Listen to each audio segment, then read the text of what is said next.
할렐루야. 한 주간도 잘 계셨는지요? 오늘은 이같이 유혹을 물리치자라는 말씀으로 은혜를 나누고자 합니다. 세상에는 외형적으로 아름다우나 속에는 독을 품은 유혹들이 많이 있습니다. 그래서 독일의 소설가요 시인이요 예술가인 헤르만에서는 인간에게 세 가지 유혹이 있다고 말하면서 이러한 유혹에 걸려들면 자기도 이웃도 망한다고 말했습니다. 저체로 육체의 정욕입니다. 20년 동안 이스라엘 나라와 사사로 활동했던 삼손이라는 사람은 나신인으로 태어나 처음에는 하나님의 큰 일꾼으로 듭나해서 사자를 맨손으로 찢어 죽이기도 하였고 요 300마리를 잡아 꼬리에 횃불을 메어 브레스 사람 밭으로 몰아 곡식을 불살랐으며 나귀 덕비를 취하여 브레스 사람 1,000명을 죽였던 권능 사람이었습니다.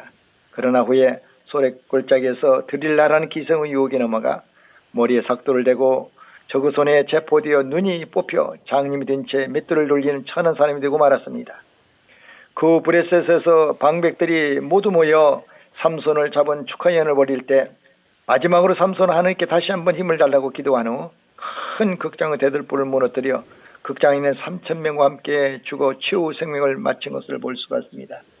사사기 16장 20절로 30절에 삼손이 여호와께 부르짖어 이르되 주 여호와여 구하옵나니 나를 생각하옵소서. 하나님의 구하옵나니 이번만 나를 강하게 하사 나의 두 눈을 뺀 브레스 사람에게 원수를 단번에 갚게 하소서 하고 삼손이 집을 버틴 두 기둥 가운데 하나는 왼손으로 하나는 오른손을 껴 의지하고 삼손이 이르되 브레스 사람과 함께 죽기를 원하노라 하고 힘을 다하여 몸을 굽히매 그 집이 무너져 그 안에 있는 모든 방백들과 온 백성에게 덮이니 삼손이 죽을 때 죽인 자가 살았을 때 죽인 자보다 더욱 많았다라고 이렇게 기록하고 있습니다.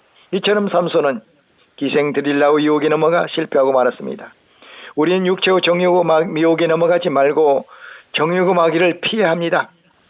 창세기에 나오는 야곱 11번째 아들인 요셉은 젊은 나이임에도 불구하고 자기가 종살이하고 있는 애굽 바로 왕후 시위 대장인 보디바르 아내의 유혹을 과감히 뿌리치고 달아나 승리한 것을 볼 수 있습니다. 이때 화가 난 보디발 장군의 아내는 적반하장격으로 요셉이 자기 방에 들어와 자기를 강간하려다가 자기가 반항하자 도망갔다며 증거물 옷을 내놓아 요셉을 감옥에 갇히게 하기도 합니다.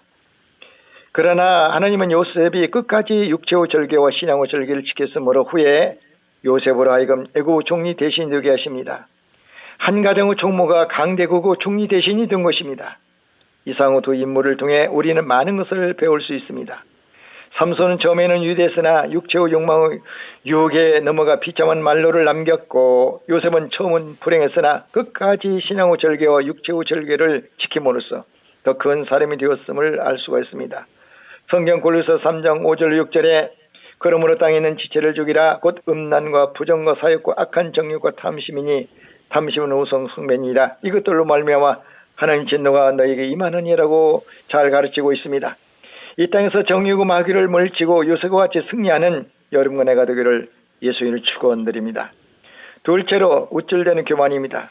즉 거들먹거리고 뽐내는 것을 말하죠. 이것은 바로 명예심의 유혹에서 나오는 것입니다. 옛날 바벨론의 느부갓네살 왕 아들 벨사살 왕이 있었는데 그는 교만한 왕으로 왕위를 계승하는 축하에서 자기 부친이 예루살렘 성전에서 달취하는 금은 기명으로 술을 마시며 하나님을 섬기지 아니하고 금은 동, 철, 목으로 만든 신들을 찬양했습니다. 이때 왕의 맞은편에 이상한 손이 나타나 글을 쓰는데 무슨 뜻인지 몰라 두려워하면서 이 글을 해석할 다니엘을 불러왔습니다. 성경은 이같이 다니엘서 5장 22절로 28절 또 30절까지 잘 기록되고 있습니다.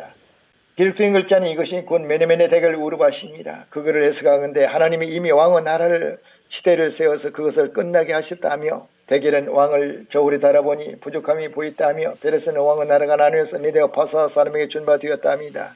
그날 밤에 갈대 왕 벨사살이 죽임을 당했다고 기록하고 있습니다.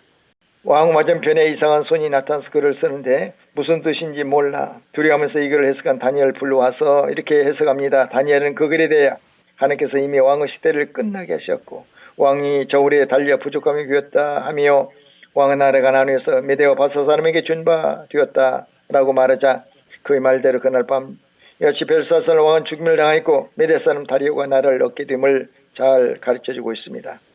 성경에는 벨사살 왕처럼 교만에 망한 왕도 있으나 겸손하여 복을 받은 왕들도 많이 있습니다. 열왕기하 20장 1절로 7절에 보면 이사야가 히스기야 왕에게 당신은 병으로 죽을 것이라고 이렇게 말하자 히스기야 왕은 그 말을 듣자마자 낯을 여지 벽으로 향하고 통곡하고 기도했습니다. 이때 하나님께서는 히스기야 왕의 눈물과 겸손을 보시고 그 생명을 15년간 연장시켰을 뿐 아니라 그 성을 아수르 왕의 손에서 건져주시겠다고 약속하셨습니다. 성도 여러분, 남보다 재물, 학력, 가문이 좀 낫다고 교만하지 마시고 겸손한 사람이 되어서 하나님의 복을 받고 사는 성도가 되기를 예수 이름 축원드립니다. 셋째로 물질의 탐욕입니다. 같이 여호수아 7장 16절로 26절에 나오는 아가는 여리고 점령시 하나님의 말씀에 불순종하여 재물을 몰래 도둑질하여 자신뿐 아니라 가족 전체가 아골골짜기에서 돌로 맞아 몰살당하는 비극의 운명자였습니다. 성경에는 물질의 유혹에 넘어가지 말라는 교훈들이 많이 있습니다. 야고보서 1장 15절에도 욕심이 잉태한 역주를 낳고 죽어 장사한 자가 사람을 낳느니라고 말씀하셨고 잠언서 30장 7절 9절에도 내가 두 가지 일을 주께 구하였사오니 내가 죽기 전에 거절하지 마옵소서. 곧 헛된 것과 거짓말을 내게서 멀리하옵시며 나를 가난하게도 마옵시고 부하게도 마옵시고 오직 필요한 양식으로 나를 먹이시옵소서. 홍내가 배불러서 하나님을 모른다. 여호와가 누구냐 할까 하며 홍내가 가난해 도둑질하고 내 하나님의 이름을 욕되게 할까 두려워합니다. 라고 말씀하셨고 히브리서 13장 5절에도 돈을 사랑하지 말고 있는 말을 족한 줄로 알라. 그가 친히 말씀하시기를 내가 결코 너희를 버리지 아니하고 너희를 떠나지 아니하라고 이렇게 하셨습니다. 이같이 공직자가 하나님께 받은 권력을 즉 재벌이 하나님께 받은 물질을 국민을 위해서 이같이 어려운 사람을 위해서 선하게 사용할 때 하나님께서 복을 내려 주십니다. 인간이 이 세 가지 유혹을 물치면 인생에서 성공했다고 볼 수 있습니다. 그러면 어떻게 이 유혹을 물칠 수 있을까요? 하는 것입니다. 사탄은 사람에게 누구나 다 하는 일이니까 대수롭지 않은 일이니까 너는 아직 젊으니까 이번 딱 한 번뿐이야 라고 유혹 방법을 사용하여 넘어지게 합니다. 여기에 속으면 우리는 이같이 실패하고 맙니다. 그 한 번을 지킬 때 하나님은 도와주시는 것입니다. 요셉은 단 한 번의 실수도 용납하지 않았음을 우리가 알 수가 있습니다.